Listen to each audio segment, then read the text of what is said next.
take the example of the Taj group of hotels. This was picked up from my book, and it was published recently in NDTV Profit and in Money Control and Business Standard and some of the newspapers. And it became quite viral, and I came to know that from the Taj employees whom I had interacted with recently. So this goes back to 1972. So for those of you who do not know, the Taj group of hotels is the oldest in the Tata group of companies. It was among the companies which Mr. Jamsetji Narsarwajee Tata himself started in 1902, 1903. When the first hotel in Bombay at Apollo Bandar started, Mr. J.N. Tata was himself present. So in 1972, when the Taj hotels were first expanded, the Taj Tower was constructed in Mumbai, along with the Taj Mahal Palace Hotel. And in the same year, the Oberoi group of hotels started their prime property at Nariman Point in Mumbai. So what is the typical reaction when a competitor starts an entity in your geography? There is a feeling of threat, there is a feeling of discomfort, there is a feeling of insecurity. What did the Taj hotels do? When the Oberois began their hotel in Mumbai, 2 kilometers away from the Taj hotels released an advertisement in all newspapers and said, "Hearty welcome to our neighbors in this city. We welcome you to share the fortunes of this fabulous city, Mumbai." What a very different way of looking at competitors, and a bonhomie that can lead to some positive response many, many years later. This happened in the year 2008.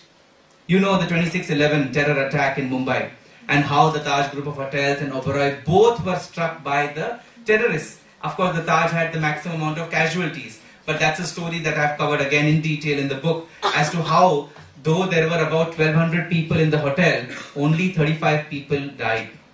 The casualties would have been 10 times more. But what is it that Taj and its employees did uniquely, and what culture led to that kind of uniqueness that the casualties were so dismal? A lot of it has been coming in documentaries and so many other channels and media, books, etc. So I'll tell you something which happened after that. 6 months after the terror attacks, the Taj Mahal Mumbai was undergoing construction and renovation. And in the process of that, there was some short circuit. The short circuit had made one part of the hotel dysfunctional. And that dysfunctional part of the hotel was where a huge marriage program was going to be hosted. In that marriage program, there were going to be 400 guests. Now, evening program, 400 guests. No way you can do the program there because of the security issues and the short circuit and all of that. What do the Taj people do? The other Taj property in Bandra is about an hour away, which did not have the facilities to hold such a big event. So these people were thinking how in desperation they can hold the marriage of this guest's daughter, the only child, on that evening.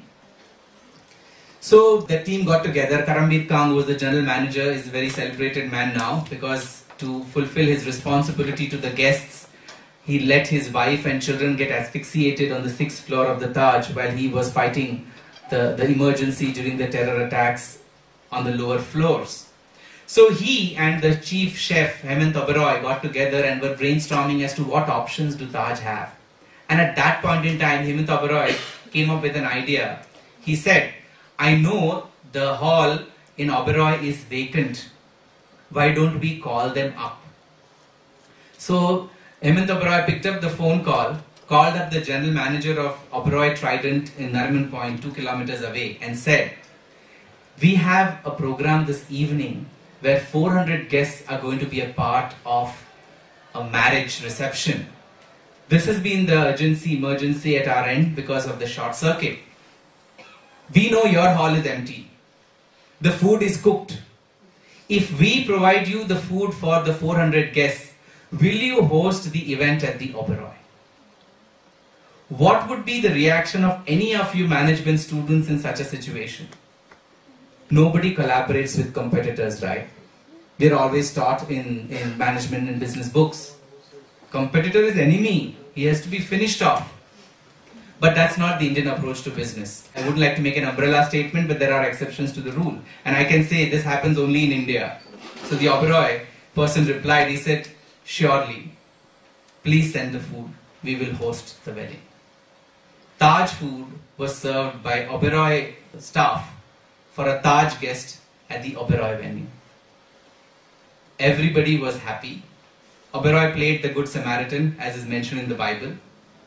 Taj played the elder brother who could approach the younger brother in the city whom it had supported when it started its operations. And the guest was super delighted because the marriage was successfully completed.